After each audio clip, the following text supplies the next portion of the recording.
Hello friend, welcome to my channel. Today we start superior orbital fissure. Superior orbital fissure एक short notes आएगा MCQ में, MCQ भी आएगा, short notes university exam में आता है और फिर एमसीक्यू आएंगे। एमसीक्यू नीट के लिए भी बहुत इंपॉर्टेंट है और फिर यूनिवर्सिटी एग्जाम में एमसीक्यू के लिए बहुत इंपॉर्टेंट है। सुपीरियर ऑर्बिटल फीसर में मेनली पूछा जाता है क्या कि इसमें से कौन कौन से स्ट्रक्चर पास करते हैं। मेनली 10 स्ट्रक्चर्स इसमें से पास करेंगे। इसमें recurrent meningeal branch of ophthalmic artery, जो मैंने पहले अपने प्रीवियस वीडियो में बता चुका हूँ कि recurrent meningeal branch of ophthalmic artery जो होता है वो मिडिल क्रेनियल फोसा में इंटर करेगा थ्रू सुपीरियर ऑर्बिटल फीसर। ये मैं पहले भी बता चुका हूँ, तो ये यहाँ से याद हो जाएंगे। लेकिन अब ये सुपीरियर ऑर्बिटल फीसर बनता कैसे है? तो सुपीरियर ऑर्बिटल फीसर जो है वो बनता है gap between lesser wing and greater wing of the sphenoid. ये बहुत इंपॉर्टेंट है कि ये जो सुपीरियर ऑर्बिटल फीसर है वो गैप होता है लेसर विंग और फिर ग्रेटर विंग ऑफ स्पेनॉइड के बीच में जो गैप है उसमें बनता है सुपीरियर ऑर्बिटल फीसर। जैसे कि मैं यहाँ देख पा रहा हूँ कि देखो यहाँ पे जो सुपीरियर ऑर्बिटल फीसर, ये सुपीरियर ऑर्बिटल फीसर है और ये लेटरल वॉल की तरफ जा रहा है, मेडियल टू लेटरल।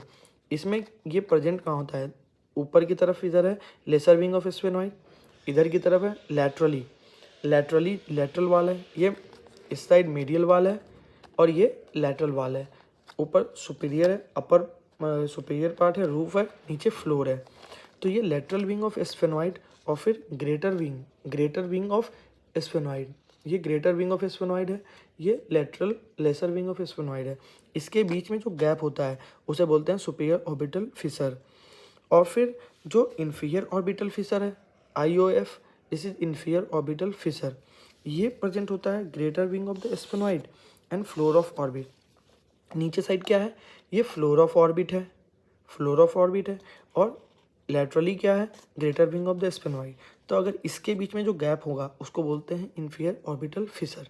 जैसे कि ग्रेटर विंग ऑफ स्पेनॉइड हो गया और फिर फ्लोर ऑफ ऑर्बिट हो गया, इसके बीच में जो गैप होगा उसको बोलेंगे इन्फीरियर ऑर्बिटल फिशर। ये मैं प्रीवियस वीडियो में बता चुका हूँ ऑप्थेल्मिक आर्टरी के कि ऑप्टिक कैनाल होता है, ऑप्टिक कैनाल के अंदर से ऑप्थेल्मिक आर्टरी पास करता है और फिर ऑप्टिक नर्व पास करता है।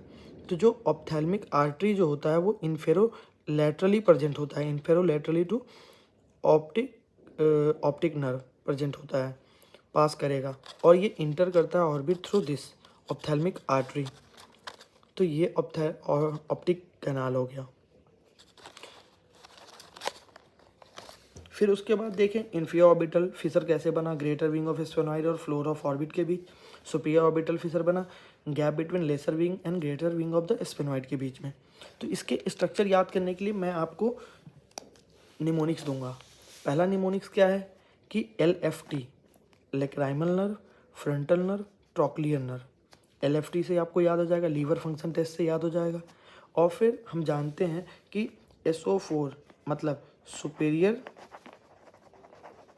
ऑब्लिक,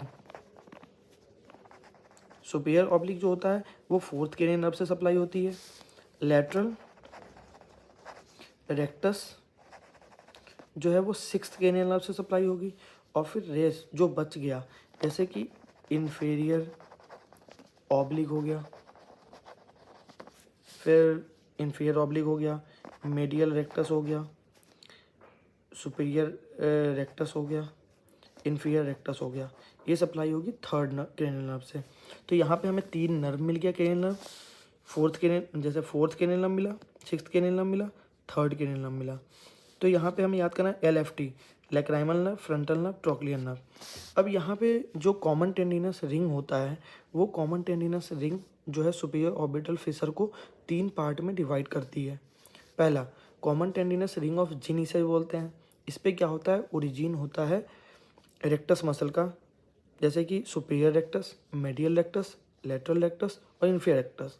और ये पीछे से आगे की तरफ आती है, स्क्लेरा पे इंसर्ट करती है। इसके पार्टिकुलर डिस्टेंस होते हैं from the limbus, different millimetre पे ये प्रेजेंट इंसर्ट करेगी स्क्लेरा पे। तो ये इसको सुपीरियर ऑर्बिटल फिशर को 3 पार्ट में डिवाइड करता है। जैसे कि पहला जो पार्ट है, सेकेंड पार्ट है, थर्ड पार्ट है। तो सबसे पहले हमें 2 वेन से मिलनी है, एक आर्टरी मिलनी है, बाकी नर्व मिलनी है। तो पहला एक आर्टरी जो मिल रही है वो recurrent meningeal branch of ophthalmic artery है। तो recurrent meningeal branch of ophthalmic artery मैं पहले ही बता चुका हूँ, ये मिडिल क्रेनियल फोसा में जाती है थ्रू सुपीरियर ऑर्बिटल फिशर। सबसे ऊपर एक आर्टरी हो गई।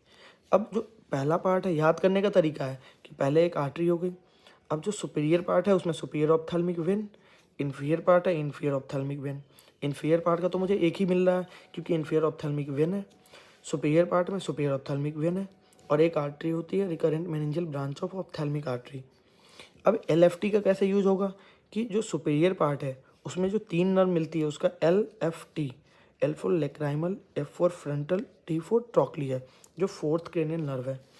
अब जो मिडिल पार्ट है, मिडिल पार्ट जो होती है उसमें 3 नर्व मिलते हैं, नेजोसिलियरी नर्व, 6th, अब बच कौन कौन सा गया, 3rd नर्व और 6th नर्व। तो 6th क्रेनियल नर्व मिलेगा, 3rd क्रेनियल नर्व मिलेगा और फिर नेजोसिलियरी नर्व मिलेगा। थर्ड क्रेनियल नर्व के 2 डिवीजन होते हैं, upper and lower division of 3rd cranial nerve. अब जो ऑप्थेल्मिक आर्टरी जो होता है वो इन्फेरोलैटरल टू ऑप्टिक नर्व, मतलब इन्फेरोलेटरल, ये एक MCQ है कि इन्फेरोलेटरल प्रेजेंट होता है ऑप्टिक नर्व के ऑप्थेल्मिक आर्टरी इन ऑप्टिक कैनाल। ये क्या हो गया, ऑप्टिक कैनाल। ये लिवेटल पाल्पेब्रिस सुपीरियरिस मसल है और फिर ये सुपीरियर ऑब्लिक मसल है। आई होप आपको ये निमोनिक्स अच्छे से समझ में आए होंगे और ये डायग्राम आपको याद करने का तरीका आपको अच्छे से पता चल गया होगा कि ऊपर वाले में एक आर्टरी है और एक वेन है, नीचे वाले में सिर्फ एक वेन है। फिर LFT है ऊपर वाले पार्ट में, बीच वाले पार्ट में 6th और 3rd नर्व हो गया, 3rd का अपर एंड लोअर डिवीजन और फिर नेजोसिलियरी नर्व प्रेजेंट है। ये खत्म और ऑप्टिक कैनाल का कंटेंट हो गया optic nerve ophthalmic artery. I hope आपको ये समझ में आया होगा।